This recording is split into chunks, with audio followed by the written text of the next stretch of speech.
It's Friday, and it's a new episode of Locked On Pirates where we're going to head to FanGraphs and take a look at some of their ZiPS projections for the 2024 season. I'm going to highlight the stat leaders. I'm going to highlight three pitchers that I like the stats from, three hitters I like the stats from, and why these could be a big deal for the Pittsburgh Pirates and these players in 2024. We're going to talk about all of that and more on today's episode of Locked On Pirates. You are Locked On Pirates, your daily Pittsburgh Pirates podcast. Part of the Locked On Podcast Network, your team every day.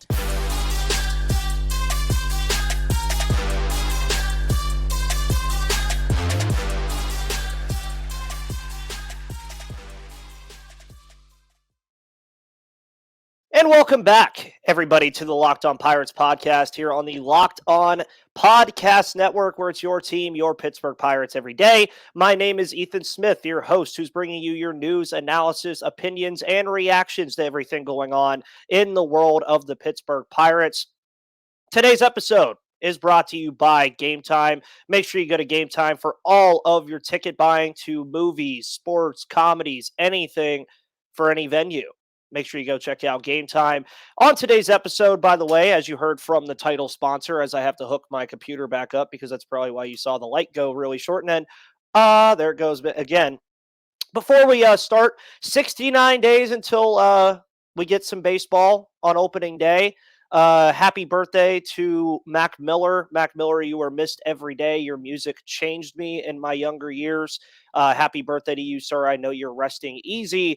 And as far as baseball goes, again, we're kind of in that lull period again of the offseason where after the Shohei Ohtani stuff and the Yoshinobu Yamamoto stuff and just Juan Soto getting traded to the Yankees, there hasn't really been a lot that's been happening in baseball really at all, if we're being honest. And that's not just with the Pittsburgh Pirates. That's really just with everybody. Obviously, you saw the Pittsburgh Pirates today sign two international prospects over $1 million, including Braylon Brazaban, who I'm very excited for way down the line. You also saw them kind of get put in the limelight with Iverson Allen getting signed to the Pittsburgh Pirates. Very fun name there. But on today's episode, as I mentioned, we're talking about FanGraphs ZiPS projections for the 2024 season. Now, these are very interesting because they take a lot into account when they're projecting how these players are going to really ultimately perform, how they're going to affect their team, where their stats are going to lie. And that's why before we get into this, I am going to explain their metrics from their introduction that they have on their website. You can find it pretty easily. All you have to do is like Google ZiPS projections meaning, and you'll find the really long article about what ZiPS projections mean. And basically, it's just a model of predictions and projections for every season.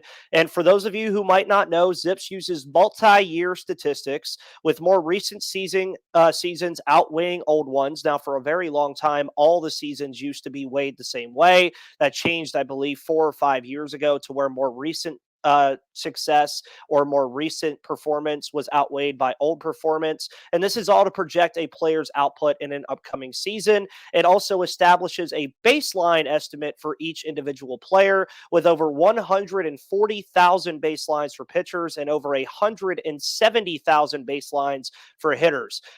So that's really all it is it's basically taking all these massive baselines, taking what these players have done and weighing it heavier on what they've done recently and just getting some stuff based on what they think is going to happen based on the model. Now, this is a model that you'll probably hear me mention this again later. That's been around since 2005. It's been a thing that's been constantly updated. It's been constantly tinkered with. And it's a very credible model, not only in the fact that, yeah, we're just projecting here. Like these are just projections that we're going to talk about today, but it does give you an idea of where a player might sit and really where their career averages are. And can they go over these numbers or will they be under these numbers? That's what we're going to talk about today. And we're going to look at the projected stat leaders first, because I think that's the fun part. Now, obviously, a lot of these are going to be pretty cookie cutter, obviously answers, but it does get interesting when you actually look into the numbers of where they sit as a statistical leader. And I will say, I have all the notes in front of me. Pitching is going to be very cookie cutter. The hitting is where you're going to like kind of back up a little bit and probably put it in the comments section like, there's no way. But as far as starting pitching leaders go, you look at games, Mitch Keller is going to get the most starts this year. We all know that as long as he stays healthy. Obviously, all of these projections are based off of if the guy stays healthy over the course of an entire season. I think that's pretty clear. But Mitch Keller is slated to get 29 starts via these projections. He's also expected to lead the team in ERA with a 4.11 ERA. Personally, that ERA number, I think he'll go below that, but we'll see what really ultimately happens. They projected he's going to pitch 166 and a third innings this year. He obviously pitched way more than that last year. The bullpen's a little bit stronger, I think, going into this season, so maybe he won't have to pitch as many innings. And he's also slated to lead all of the starting pitchers in strikeouts with 158. So no surprise there that Mitch Keller is the pretty much unanimous best pitcher on the roster. We know that. He's the best starter on the roster. He's the ace of this staff as of right now. He's going to continue to be that for this team, and that's what he's going to be moving forward. And that's why I've emphasized so much this offseason that they need to get an extension done with him so that he doesn't price himself out of Pittsburgh, especially with some of the massive contracts that we've seen. But again, not really surprised that he's leading in all these numbers. I think he also led in WHIP. I think he also led in FIP. It was all kinds of different stuff that he was leading in. I just wanted to highlight the main four. Then you go to relief pitching, and you could probably guess games. David Bednar, they have him slated to get 61 appearances this year. They also have him leading in ERA with a 3.16. I also think that ERA is pretty high. I think he'll probably be in the twos at least, maybe in the high ones in ERA. Innings pitched is where it got interesting for me, though, because it was actually a tie in their projections between David Bednar and Dauri Moreta at 62.7 innings pitched, which I found very interesting because that means they're projecting that Dauri Moreta is going to be kind of that pitcher that I expect him to be, that immediately comes in after a starter is done on 5 or 6 innings of work. And we've already seen Dauri Moreta in his career be able to go multiple innings. He did it last season, and he did it quite well. And really, that trade is starting to have a very good effect on this team after they traded for Dauri Moreta for Kevin Newman from the Cincinnati Reds. And he's been a pretty good player so far for this team. And I think that's pretty clear. And I think he's going to get ample opportunity again, especially if he can perform as well as he did. And I think we're going to be seeing a lot of this again this year. Excuse me. And then strikeouts in the bullpen. Obviously, David Bednar, one of the best strikeout closers in all of baseball, has that phenomenal pitch mix that he uses to his disposal. 2-time All-Star. He's obviously going to do those things well. So obviously, they expect Keller and Bednar to lead the charge once again for starters and the bullpen. Don't think that's all that surprising.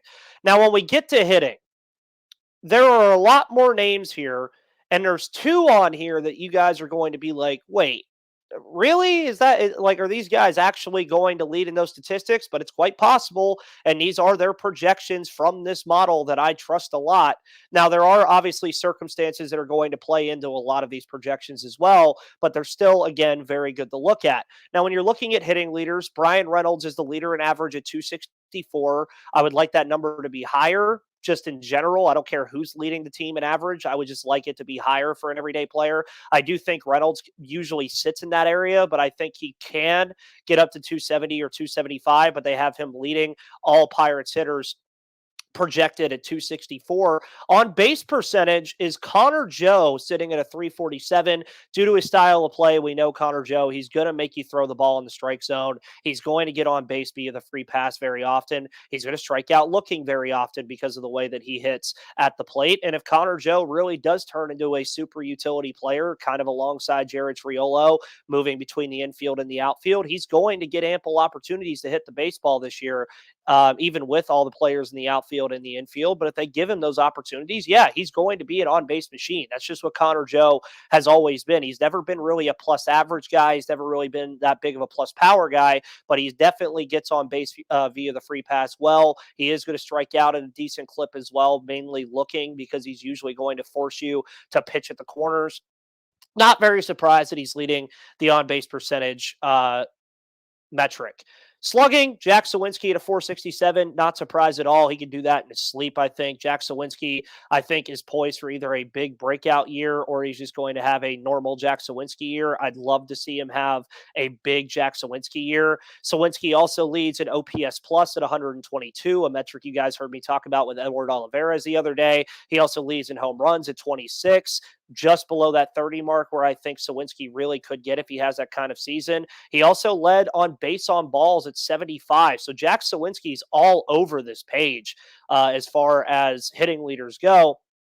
But then RBIs is Brian Reynolds again at 84. Not surprising. He's probably going to bat in the 2 or the 3 hole and really get runners on base, especially if they have O'Neal Cruz in the leadoff spot and Hayes in front of him or whoever they decide to put in front of him to get on base. Doubles got interesting because doubles, they have Nick Gonzalez leading the team in doubles at 29. Now, is Nick Gonzalez going to get that many opportunities to hit 29 doubles this year? I don't know. You look at his projections, they seem to appear that they think that he's going to end up being the guy who wins the second base job and gets a lot of opportunities. Now, obviously, he probably can due to the fact that he is a former first-round pick, but I don't know if he's going to get to that high of a number, but if he can use that hit tool that he was praised so much for out of college and hit those balls in the gap, I could see it. Triples, they have Sung Chae Chang leading the roster in triples at 8. I think this is an O'Neal Cruz spot. I think he'll probably lead in triples. You can see a guy like Ji-Wan Bae, who leads in stolen bases at 22 in these projections, potentially be in that spot as well. But I did really like to see that they have Reynolds up there, obviously, but I also like that their projections really favor Jack Sawinski. I think Jack Sawinski, again, has the potential to be a breakout candidate this year, especially if he could cut out on the strikeout numbers a lot more. Now, obviously, he is a 3 outcomes player, but I would like to see him cut out those long stretches that he has where he goes like 1 for 26. And that's something he can do. He is that talented of a player. It's just a matter of doing it, and it's a lot easier said than done. But in the next segment of today's episode, I'm going to highlight 3 pitching projections that caught my eye and why I think they could lead to impressive seasons for these 3 players. But before we do that, folks, we're going to talk about Game Time. Folks, Game Time is your place to get all of your tickets to anything that you want to go see because you shouldn't have to worry when you buy tickets to your next big event. Game Time is the fast and easy way to buy tickets for all the sports, music, comedy, and theater events near you. With killer last-minute deals, all-in prices, views from your seat, and their best price guarantee, Game Time takes the guesswork out of buying tickets. You can see the view from your seat before you buy, so you know exactly what to expect when you arrive. You have all-in prices that show your total up front, so you know you're getting a great deal before you check out, and you can buy those tickets in seconds with 2 taps. Game Time also has deals on tickets right up to the start of the event and even an hour after it starts because it's the place to find last-minute seats. You can also find exclusive flash deals and sponsor deals on tickets for football, basketball, baseball, concerts, comedy, theater, and more. And with zone deals, you pick the section and Game Time picks the seats for big-time savings. And the Game Time guarantee means you'll always get the best price. If you find tickets in the same section and row for less, Game Time will credit you 110% of the difference. So take the guesswork out of buying tickets with Game Time and download the Game Time app, create an account, and use code LOCKEDON for $20 off your first purchase. Terms apply. Again, create an account and redeem code LOCKEDON for $20 off and download Game Time today. Last minute tickets, lowest price guaranteed. And folks, also don't forget to check out Lost. Locked On Sports Today has launched the first ever national sports 24/7 streaming channel on YouTube. Locked On Sports Today is here for you 24/7, covering the top sports stories of the day with the local experts of Locked On, like myself, plus our national shows covering every league. So go to Locked On Sports Today on YouTube and subscribe to the first ever national sports 24/7 streaming channel.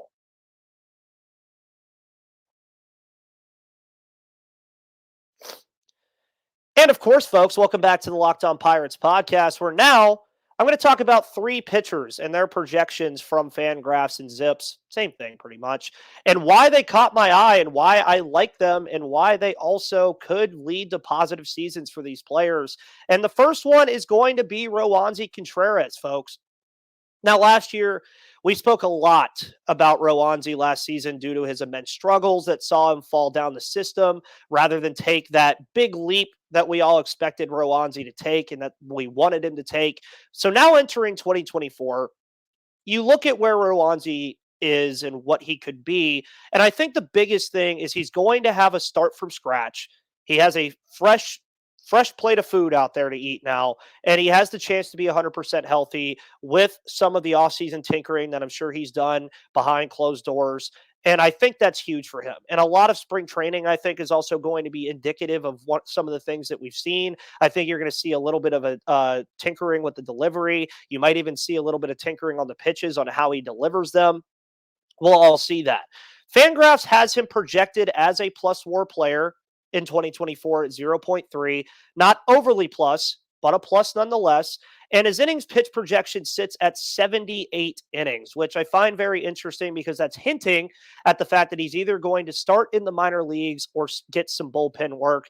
Now, his ERA takes a massive drop, and that's a good thing. His ERA takes a massive drop in these projections, going from his total last year to 6.59 to a 4.39, not too far away from what we saw from Mitch Keller earlier in these projections at 4.111. Or 4.11, sorry. While his FIP also comes way down from a 5.19 to a 4.43. His K per nine number also increases. Love to hear that as a projection, while his base on balls per nine goes down. So these are all signs from these projections that he could manage quite the resurgent season from last year. Now, they do think that he's going to be more of a bullpen arm, potentially a long relief arm, seeing based off of these projections that he only has 5 starts in 57 games. I still view him as a starter at this juncture. I don't think I'm fully ready to just give up on him as a starter and say, yeah, just go to the bullpen and be a long relief option.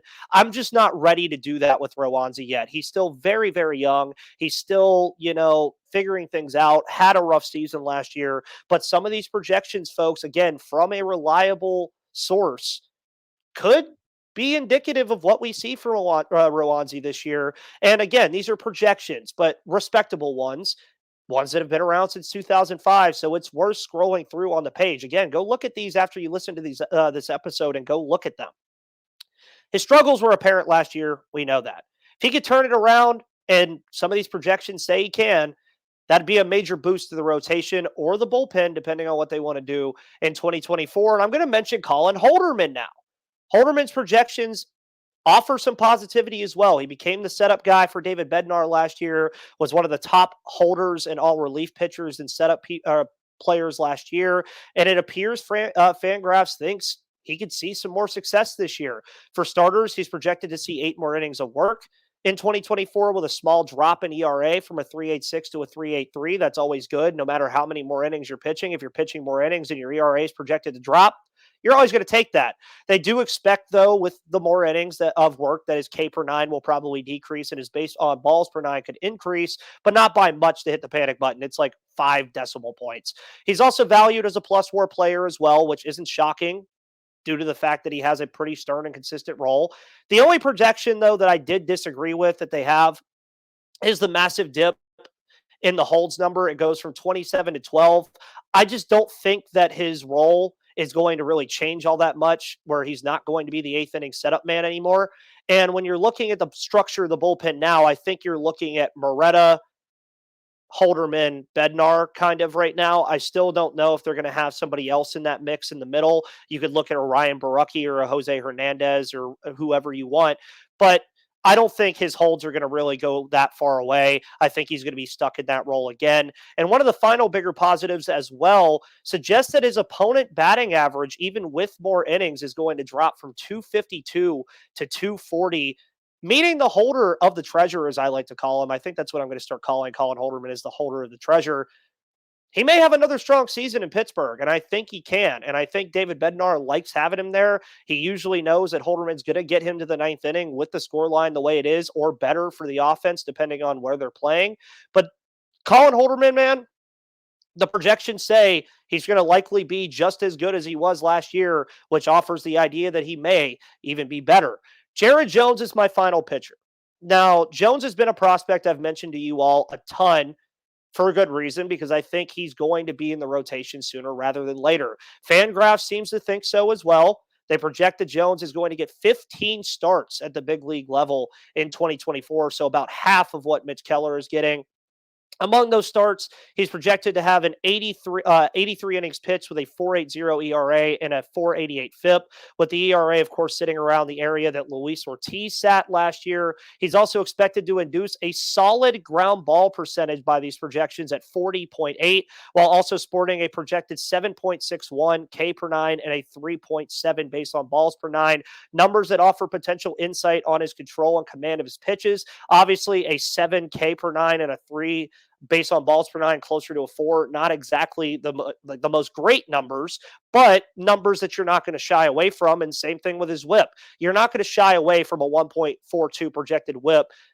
So it seems FanGraphs expects him to make his debut this season, but not light the mound on fire immediately. And I don't expect that from him either. And you heard Gary Morgan speak about this also with Jared Jones, that he may be the best performing pitcher in spring training and probably still not come up here. Now, truly, I think Jones arrives before Skeens, having now 315 innings of minor league experience. And last year, he held his own at AAA. He was very good at that level. And that's where he'll probably start again this year, is with Indianapolis. But if circumstances or solid play allow, folks, don't be surprised if you see Jared Jones in this rotation come June and really impressing folks when he comes up in doing so. We're going to talk about 3 hitters and their projections that I found interesting as well here in just a moment. But before we do that, folks, we're going to have our final sponsor of today, one of my favorites, and it's FanDuel. Folks, the NFL playoffs are in full swing. The divisional round is this weekend, and if you're feeling lucky, go to FanDuel, because the NFL playoffs are here, but there's still time to get in on the action with FanDuel, America's #1 sportsbook, because right now, new customers get $150 in bonus bets guaranteed when you place a $5 bet. That's $150, folks, in bonus bets, win or lose. So if you're feeling gutsy and you think CJ Stroud and the Houston Texans can go beat the Baltimore Ravens, you still win money either way, and you could win more money doing it if you bet them outright. Do it. Why not? Because it's no risk, high reward. That's $150 again in bonus bets, win or lose. The app is so easy to use, and there are so many different ways to bet, like live same-game parlays. You can find bets in the Explore tab, make a parlay in the Parlay Hub, the best way to find popular parlays, and more. So visit FanDuel.com/lockedon and make your first bet a layup, because FanDuel is an official partner of the NFL and an official sponsor of the Locked On Podcast Network. Alrighty, folks, as a recap, we've talked about stat leaders from FanGraphs projections. We've talked about 3 pitchers that I really think could have good years based off of these projections. Now we're going to talk about 3 hitters, and you know where I have to start. I have to start with the projections that we see for O'Neal Cruz, because 2024 will no doubt be an important season for O'Neal Cruz, especially for the overall performance of the team itself. One, we in the front office want to see a full season of work from the budding star. And 2, can he take that leap coming off of a missed season due to injury? Those are 2 big questions we're going to ask about O'Neal Cruz going into this year. Now, FanGraphs thinks Cruz will have a load of at-bats in 2024 at 553, easily in the top 5 at-bats on the roster. His projected line is not all that bad. 251 average, 328 on base, 458 slugging, 696 OPS. That offers positives, but you would like to see that OPS and that slugging come up just a tad, I think. It is in the area of where Sawinski was, but a 696 OPS is also not absolutely horrible, but it's also not great either. Now, We all love Cruz missiles, right? We love when O'Neill Cruz hits the home run, and projections say he'll hit 23 to 25 in 2024 while batting in 64 runners. They also think Cruz will steal 19 bags in 2024, putting an emphasis on his speed and power blend that we all loathe over. They do think his walk rate will decrease from 2022 while his strikeout rate will increase. I say 2022 because he had a larger sample size. But again, sample size also has a ton to do with that when considering those metrics. He's projected to be a 2.9 WAR player, very high up on the roster in that, eclipsing his totals immensely in that department from 2022 and, of course, the short 2023. Now, they don't offer projections for fielding, an area, of course, we're all eager to watch from Cruz at shortstop and see how he handles the position, either positively or negatively throughout the year. And, of course, we hope positively. And if Cruz takes that next step, folks, and can continue his maturation into a potential star, the Pirates' ceiling as a team increases because having him in the batting order is always better than not. So let's hope he eclipses these projections. Let's even maybe gets to them and has a stellar season. I think he has the potential to hit more home runs than those projections, but ultimately it's all going to come down to the maturation of what O'Neill Cruz can turn into and how quickly he can do so. Henry Davis is my next one because some of the biggest news, folks, that we got this offseason came when the Pirates found out that Endy Rodriguez would miss 2024 due to injury, thus thrusting Henry Davis into the primary catching role with Jason DeLay and Ali Sanchez being the only other catchers on the roster. Davis, as we all know, former number one selection, will have a ton of eyes on him in 2024. And I mean a ton. I'm going to be talking about Davis a lot in 2024 and keeping a keen eye on what he's doing. And FanGraphs projects he'll get every opportunity to prove himself. They project 483 at-bats for Davis this season with a 2.2 WAR. 2.2 WAR, folks, that offers some optimism if he can even get close to that number.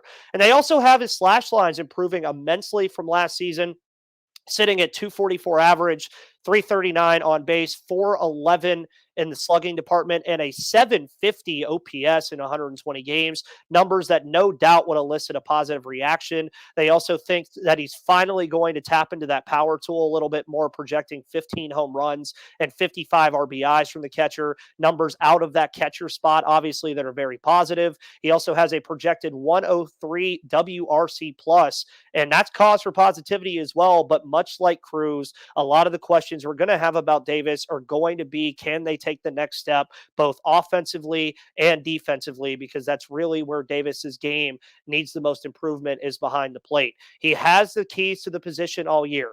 He just has to drive the car at this point. And if these projections are even close to right, I'm saying even close to right, if he can bat 240 or 235 around, like as long as he's within 10 of either on the average and all those other numbers stay within 10, folks, you're going to look at Henry Davis a lot differently than the way we're looking at Henry Davis right now. And he may start living up to that 1-1 moniker that a lot of people thought he would out of the University of Louisville. Jared Triolo is our final player that we're going to take a look at for projections today. Obviously, Jared Triolo became a very useful tool and player for the Pirates last season and will likely be a super utility player again in 2024. Obviously sprung on the scene in the absence of Ke'Bryan Hayes due to that injury that Hayes was dealing with. He turned heads with that defensive acumen. I think he's a future Gold Glove winner, especially now that the Gold Glove Award gives out the award to a utility player every single year. But also he hit the baseball well, as very well last year also. But those numbers that he was hitting with, I just don't think are numbers that he's going to be able to sustain, and neither does FanGraphs. They do think he'll see a decline in games and at bats in 2024. Obviously, when you look at the addition of Rowdy Tellez, Hayes being at third base, Cruz being back at shortstop in the second base battle, that could be expected because, I mean, they're going to have to give Hayes, Cruz, and Cruz, obviously, that spot. That's their spots. And then Tellez is obviously going to play a lot over there also. But I would expect that Triolo will probably play a lot of defense over there, and you could see Tellez DH a lot, especially against righties. So Triolo will probably have more than the 161 at-bats that he's projected. But they do project he'll do ample with every opportunity. They do expect, again, that his average and his slash line will drop from the impressive numbers he saw in 2023, a pace that, again, was very good for him, but I just don't think it's sustainable. A 250 average, 334 on base, 359 slugging, and a 693 OPS line with 15 RBIs is not all that bad when you really consider that it's for someone with his defensive acumen and as a potential super bench player who can play anywhere in the infield. You'll take those numbers every single day. He's still projected to be a plus WAR player, also at 0.3. He's projected to have a 90 WRC plus, so these numbers aren't what he had last year, but they aren't exactly all that bad either. Now, obviously, he's going to be valuable no matter what with the glove. But if he can hit even a fraction of the way he did last year, the Pirates have a weapon, folks, to use at their disposal whenever they need. And all these projections, again, that I told you on today's episode are just there to kind of get an idea of where some of these players might be moving forward. Folks, thank you so much for tuning into this episode of Locked On Pirates here on the Locked On Podcast Network, where it's your team, your Pittsburgh Pirates every day. My name, again, is Ethan Smith. You can follow me right there on Twitter at MVP_Ethan or at Locked On Pirates. You can also follow this podcast on YouTube, Spotify, Odyssey, Google Play, Apple Podcasts, and more. Turn on that notification bell. Comment on this video with any of your questions or concerns or opinions or reactions or anything like that. Also, subscribe. Just do it. And folks, thank you so much for tuning in. Have a wonderful rest of your Friday. We'll be back with one more episode for the week tomorrow, and then we'll be back on Tuesday next week. But until then, see you on the flip side.